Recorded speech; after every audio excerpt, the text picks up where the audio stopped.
This is Leafs Morning Take with Nick Alberga and Jay Rosehill. Now we've got a fight started here right off the bat with Rosehill. 30 minutes of live, nonstop Leafs talk starts now.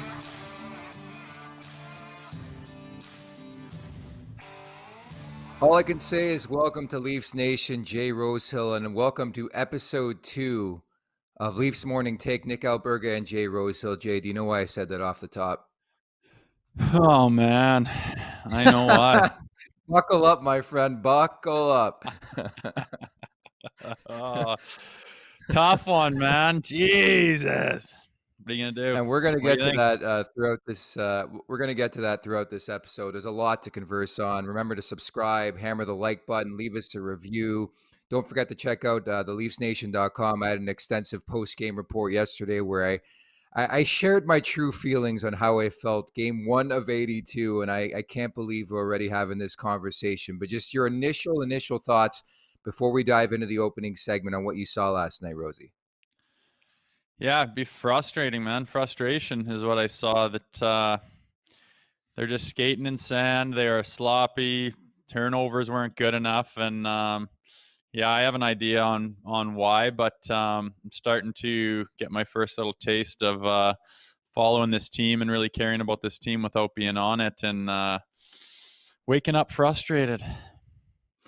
That's why I welcomed you with open arms to Leafs Nation, because this is what's been like for the last 18 years since they won a playoff series. By the way, if you want to get interactive, if you want to share your thoughts, ask a question in the chat. We'll get to your questions a bit later on here. But without further ado, there's so much to dive into, so let's get over the boards. Oh, yes, another humiliating, disappointing, whatever word you want to use, loss for the Toronto Maple Leafs. But lucky for all of us, it happened in the first game of the season against the rival Montreal Canadiens. Rosie, please tell me why this team, this Leafs team, is any different from any ones we've seen before in the last couple of years. You don't have an answer, do you? I want to. It's I'll tell you why they lost that game in my mind, and it's not a conscious thing, but every single guy in that room, to a man, psychologically, just assumed they were going to win the game. And it's inside, and no matter how many times Sheldon Keefe comes in and says, "Hey, let's make sure we're ready, boys. Let's make sure we're ready." No matter how many times John Tavares says, "Let's not take these guys lightly, boys. We got to come out to a big start here." No matter how many times all that stuff is said, to a man, subconsciously, they just assume they're going to win the game. They played this team so many times in the preseason, smashed them, and they come out, and it was just one of those Leafs thing where they can't get over that mental barrier. And it was pretty evident during the play. I mean, the effort was there, and those young guns just came out with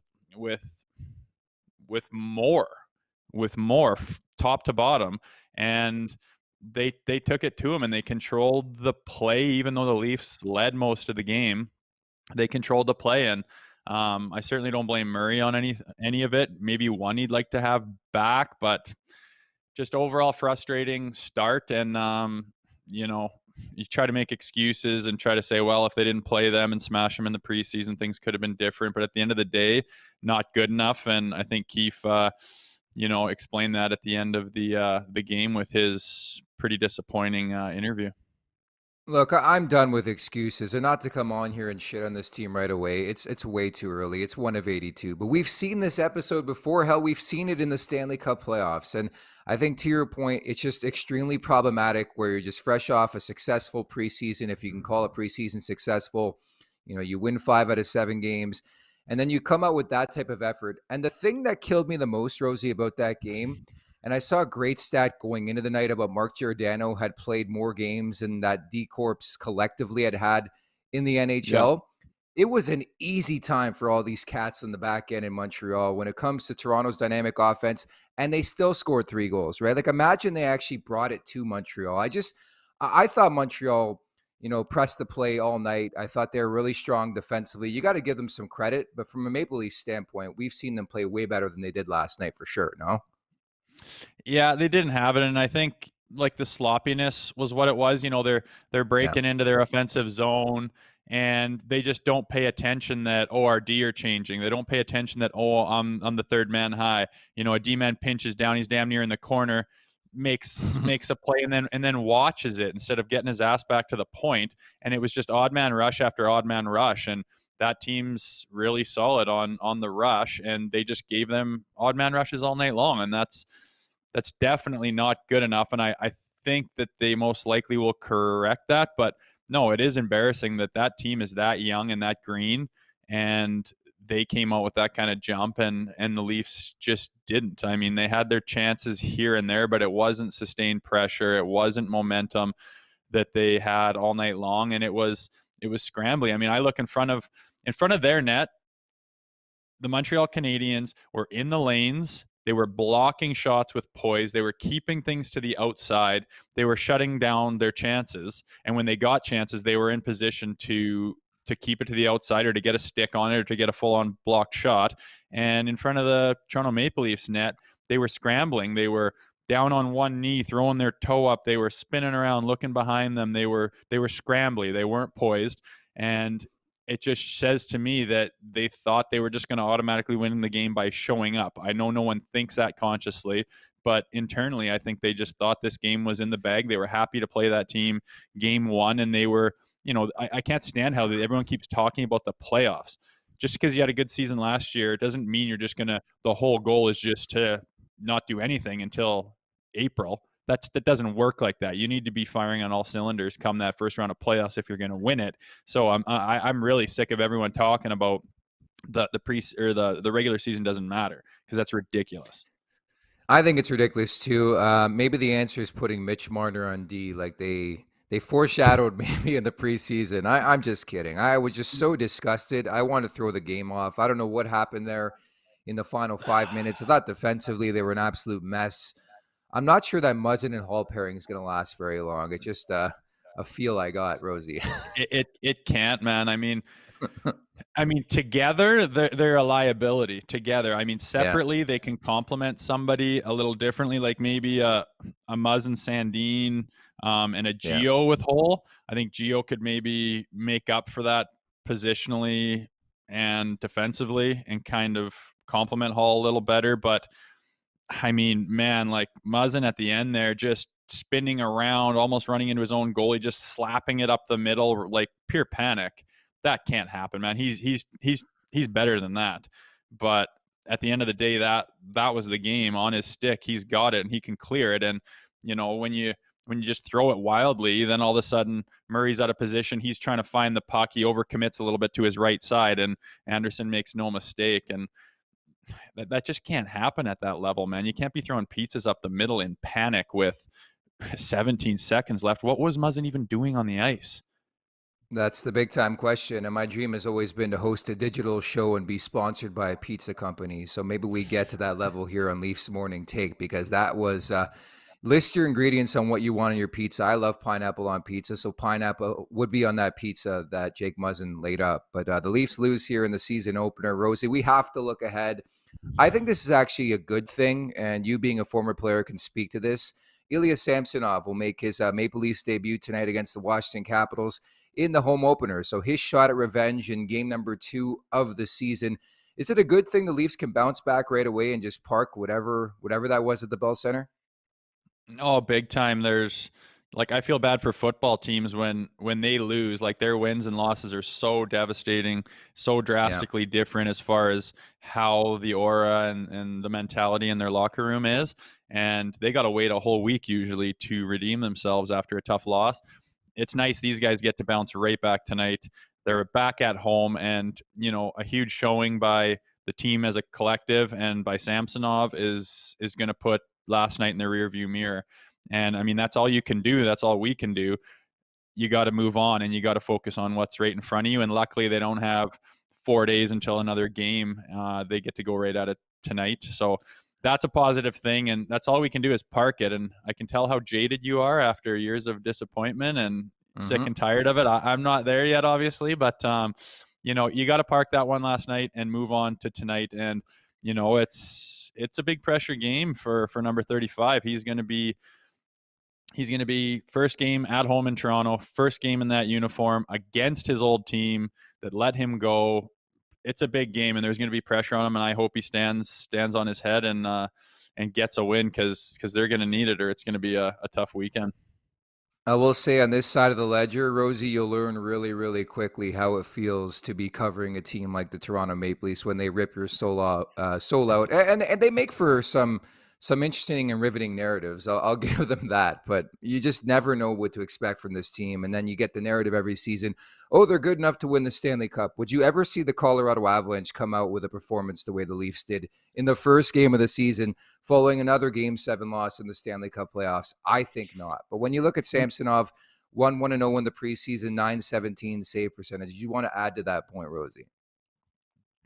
Yeah, I mean, the thing is, last night they weren't playing the Colorado Avalanche, right? They're playing the Montreal Canadiens. But I'm saying if if Toronto views themselves as a legitimate Stanley Cup threat, would you see a team like Colorado have an effort against Montreal the way Toronto did? Yeah, I agree. It's like Keith says, it's unacceptable. You can't be doing that. You want to be a Stanley Cup contender. You can't do that. It's sloppy. And has Colorado had games like that last year? Yes, they have. But on a game where you've had endless time to prepare for, and you should be firing on all cylinders, and you shouldn't be making preseason mistakes, it's not good. And my point was, last night they weren't playing the Colorado Avalanche. It's not like they just were overwhelmed and had a huge battle with two stud teams. They're playing a young team that's supposed to be green, that's supposed to be making those mistakes defensively. They're supposed to have holes in their play. They're supposed to be fumbling the puck and missing assignments and being caught out of position. And they weren't. It was our team that, like you say, is supposed to be a Stanley Cup contender. They didn't look like it last night, that's for sure. But like you said, it's game one. So move on and focus on tonight.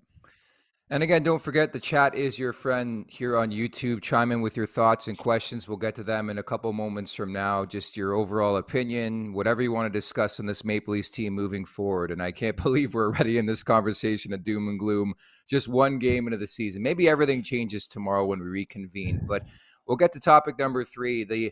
The storyline I'm most looking forward to tonight, aside, of course, from Ilya Samsonov making his Maple Leafs debut, because everything will be on the goaltending this season for the Maple Leafs in the long run. But it's another installment of Austin Matthews and Alexander Ovechkin going toe-to-toe, with the added caveat that they both played on opening night on Wednesday, Rosie, and were both pointless. I would wager that maybe, and not to foreshadow anything with our points bet of the day, but I think both could hit the score sheet tonight, obviously. Yeah, I don't think that's a bad pick. Obviously, the caliber of player they are, you're looking at their numbers here, they're just gross.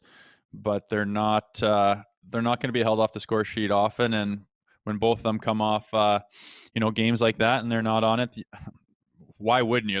They're two of the most prolific goal scorers of their generation by far. Why wouldn't you take that money? Because I know Austin Matthews, like, man, he must be getting sick of this, hey? He must be getting sick of the same questions. I mean, you are as a fan. I am from my following of them, and starting to get a taste of the frustration of Leafs Nation and understanding why some of those guys on Twitter have shopping bags over their head. But he's got to be tired of it. And with his caliber of play, I would imagine he's doing everything he can to score tonight, and I would think he would too. Yeah, I thought that was a prevailing story in the first game of the season, is that Austin Matthews was really, really quiet by his standards. Again, somebody who had 101 goals in 125 previous games in regular season action, you can call that a quiet night. I think he had 2 shots on goal, played just a shade under 20 minutes. I expect a much better effort. And I think not that he needs to get up for anything, but to play Alex Ovechkin, for my opinion, already the best goal scorer of all time, with all due respect to Wayne Gretzky and others. I think you get up for games like that. And I couldn't believe Alex Ovechkin's numbers in regular season action against the Maple Leafs in his career. He has 41 goals in 53 career games against the Buds. It just shows his dominance, doesn't it? Does he? That's not good. I didn't see that. Yeah, that's not good at all. And I'd be looking for him to be firing. I mean, I imagine they have a play to keep him off that left side, loading up that 1T. And I'm sure Samsonov knows very well what he's capable of and will be reading that play. So hopefully they can shut that down. But obviously the stats aren't in their favor at all, are they? They're not. And another thing that caught my eye last night before we get to our PointsBet Canada bet of the day, defensively speaking, was number one, but number two, the lack of discipline. And not to harp back on the story, but just the way they started that game from a discipline standpoint. I don't care who the power play is. If you're going to laugh and say, well, Chris Weidman's running the first power play unit for the Montreal Canadiens, you have to stay out of the box. What's said inside that room, being somebody who played a bottom six role in the NHL, played that over the edge type role? What is said by the coaching staff to the players before the season, before the game, to acknowledge, hey, let's be tough. Let's not cross the line, though. Yeah, I mean, to start that game, you want to get momentum on your side.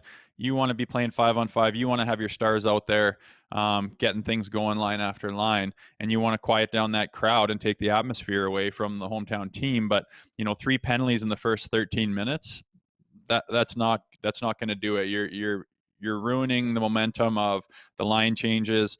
You're ruining the chemistry. You're breaking guys up. You're killing penalties. Guys are sitting in the box, coming out. It just wrecks everything, right? And I wish that less penalties were called in general, but that's not going to do it. I didn't think any of the penalties were like wildly undisciplined. They weren't acting like morons out there doing things crazy. But you got to understand that you can play that line, but you can't cross it. And sometimes that's difficult. And sometimes you don't know what's going to be called.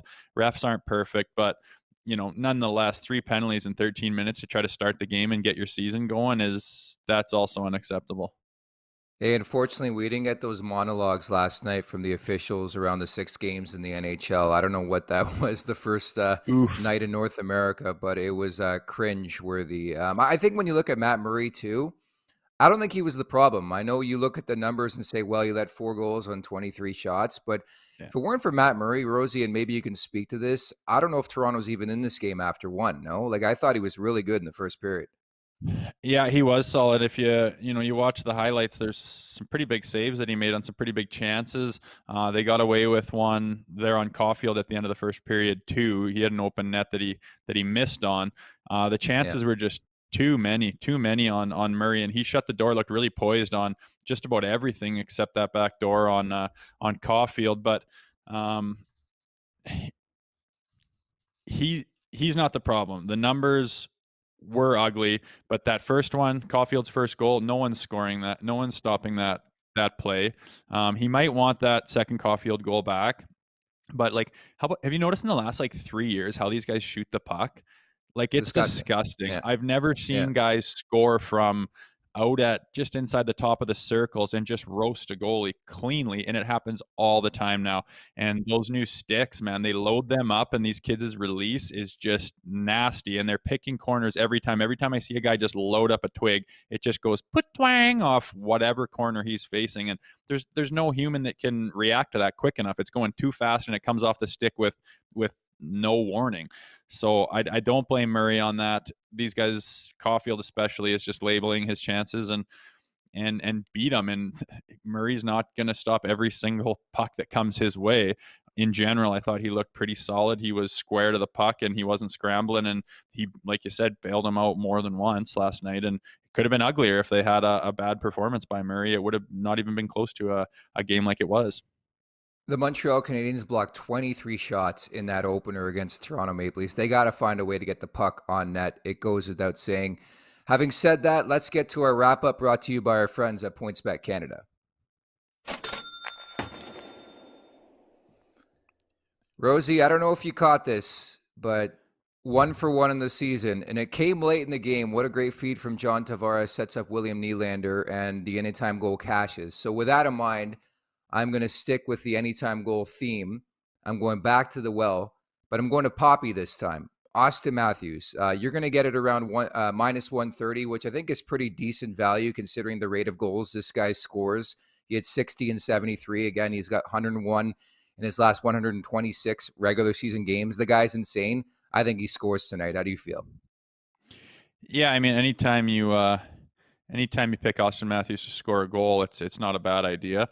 I like your pickup last night on Nylander, man. I took it myself and thought that was not going to pan out until the last few minutes of the game there, which was really nice. So nice call on that. And yeah, you're picking Austin Matthews to score a goal. It's not a bad deal. I got a buddy that plays those Tim picks on the Tim Hortons app, and he if you get 7 in a row every day, you get free coffee for a week. And he was 6 and he didn't pick Austin Matthews and he lost. And I said, how do you not pick the best goal scorer in the league at the time to go ahead and score? That's ridiculous. So not a bad pick at all. I think it's a safe one, and I hope it comes true. I hope he gets 3 tonight.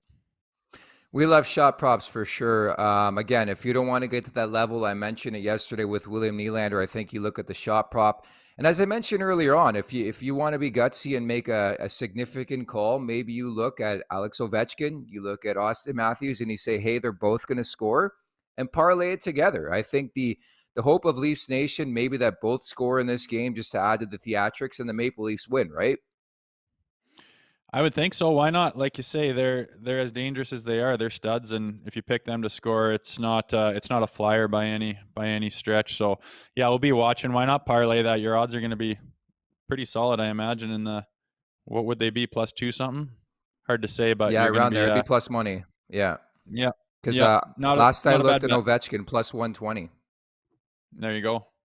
Maybe that's your And bet then. I mean, yeah, maybe that is it. But I'm going to go with Austin Matthews anytime goal. With that, let's head on over to the chat. And again, you can be interactive on any show we do here, specifically on YouTube. DJ Chameleon writes in, I don't know what you boys think, but to me, Tavares is not the right captain for this team. Should have been given to Matthews. In my opinion, a real captain is a guy who grabs the entire team. You played in the league, so I'll have you get first conversation going on this. Yeah, when fans have opinions on who the captain should be, it's kind of silly to me, because what a captain is everything that's behind the scenes. You know, the mood in the dressing room, how we're approaching practice, who's leading the stretches, who's getting guys in the gym, who's making sure guys are taken care of, who's relaying the messages that he gets from the coach in a proper way to the locker room. That's the stuff. It's not the guy that scores the most goals. And that's why I kind of get annoyed when these young kids get captaincies and they've played 3 years in the league and they're the captain because they're a stud first pick and they're going to be a great player. But the captain is that veteran guy that's going to do all those things I had mentioned. And John Tavares is the consummate professional. Sometimes I almost roll my eyes because he's too much that way. Like his interview before the game yesterday was just the same old token gestures, and he doesn't say anything interesting, just the token stuff, and he keeps himself out of all the headlines as far as saying anything off the cuff that's wild. But he is the captain of that team, and he should be. He's got the most experience. He does everything right. And if you went to a man in that locker room and said, is he the captain for this team, I think every guy would say absolutely. Yeah, and piggybacking off what you said, I think when you look at John Tavares, he insulates well. He's a great shield, right? He's a great shield for Austin Matthews, Mitch Marner, William Nylander. And I think to that point, like, he just knows what to say at the right time. And there's never going to be really a concentrated story on something John Tavares says, right? I think he's really, really good at controlling the narrative. And I think you need somebody like that in this market to sort of control the media from that aspect. Having said that, I think we are getting close to that time where the distinct conversation will come up with Austin Matthews, his future plans. He's 2 years away from being an unrestricted free agent. I think it's more so incumbent on John Tavares maybe realizing the situation, having a grasp of everything in that locker room and saying, hey, it wouldn't be the worst idea to pass along this captaincy. Like, I think if you're looking for answers, Rosie, in this market as to why in the hell they can't win a playoff series, at the very least, I think you have to find a way to make something different. And by something, maybe it's just something little and not even little, as you just mentioned, changing the captaincy. And I think if there's maybe one player in this league, Nathan McKinnon's another, who deserves to have the C and doesn't have it right now, it's probably Austin Matthews. Like, what else does the guy have to do to prove it? No? Well, again, you give it to Landeskog when he's 19 years old. So now, how do you take it away? He's got to wear that C for the rest of his life. Where I agree, McKinnon should be the captain of that team, but you've already gone ahead and gave it to some kid who is phenomenal, and he's probably a great captain, but it doesn't seem right. But in the Leafs locker room, say you strip John Tavares of the C, give it to Austin Matthews. Now Austin Matthews has more on his plate. How is that a positive change? How do you think John Tavares feels getting stripped of his captaincy? Do you know the media, they would run Yeah. away with that. They would be the Yeah. biggest story. He would have to answer 1,000 questions about it for months. And what do you think Austin Matthews needs to have that C on his jersey? You think he's going to do anything different? I don't agree. I think that you're going to, once John Tavares moves along from this team, then absolutely with a re-signing long-term deal with Austin Matthews, if that happens, then absolutely give him the C. But as far as stripping John Tavares of it and giving it to someone else, I mean, look at the captains they've had over the last, how far do you want to go back? It wasn't any of their captaincies that couldn't get them to the second round. I'm not saying strip him. Maybe John Tavares comes out and says, "Hey, I'm going to pass this along." Like, again, create the narrative, force the narrative, if you will. You don't have to say we're stripping the guy of the captaincy. But that's what it is. Like, I mean, John Well, we Tavares all would know that, but there's a way you can phrase it, no? They'd still have a heyday with it in the media going, Yeah. was this your idea or was this absolutely, this was my decision, blah, blah. They'd ask Keefe about blah, blah, blah. They'd be asking Dubas about it. And it's like, you brought him in there to be that leader, and he is, just because he's not the number one goal scorer on the team. I don't like it when they give the captaincy to the highest point total on every single franchise. That's not what a captain is. It's more of a leadership position. And Austin's young and he's got his earrings and his fancy stuff going on and blah, blah, blah, and all that shit. And it's all great for the kids, but it doesn't mean you're the leader of this team from a perspective of consummate professional. And that's to a T what John Tavares is. You make an excellent point, because oftentimes fans and media want to say, hey, this guy should be the captain. Last time I checked, they're not in the locker room, right? I think obviously the players have the biggest say, management, coaching staff, and they truly know what's going on, right? So from on the surface, you could say Austin Matthews deserves it, but do we truly know what's going on inside that locker room? I'm just trying to spitball, man, because again, we're trying to look for answers why it's not working with this nucleus, right? I on paper, and granted, the sky's not falling. It's one game. I'm trying to temper expectations. It's one game. They can equally come out tonight and just blow the doors off the Washington Capitals in the home opener, and it'll be a moot point. But the fact that we continue to see these type of efforts to bring this episode full circle is alarming. Granted, it's just one game into the season, but it's early on. But we've seen this in the Stanley Cup playoffs. So ultimately, I wake up every day trying to find out a reason, why and how to make this team better if they're not going to do anything trade-wise. Because in my opinion, at least, like, you got to trade one of the big boys to really send a message, but they're not at that point yet, clearly. No, they're not. And I mean, I get you. I hear you. You watch that game last night and you're trying to find reasons, and it just sucks with that market and what happened in the playoffs. And you just want them to get off to a good start, and they constantly shoot themselves in the foot by doing something frustrating. And all the fans and the people that follow are trying to figure out, why did you just do that? You have a great preseason. Everyone's firing. You get Johnny T back in the lineup. He's feeling healthy. You're not playing a man short like you thought you might have to. At least you could maybe try to blame something on that. You have all the pieces. Roster looks good.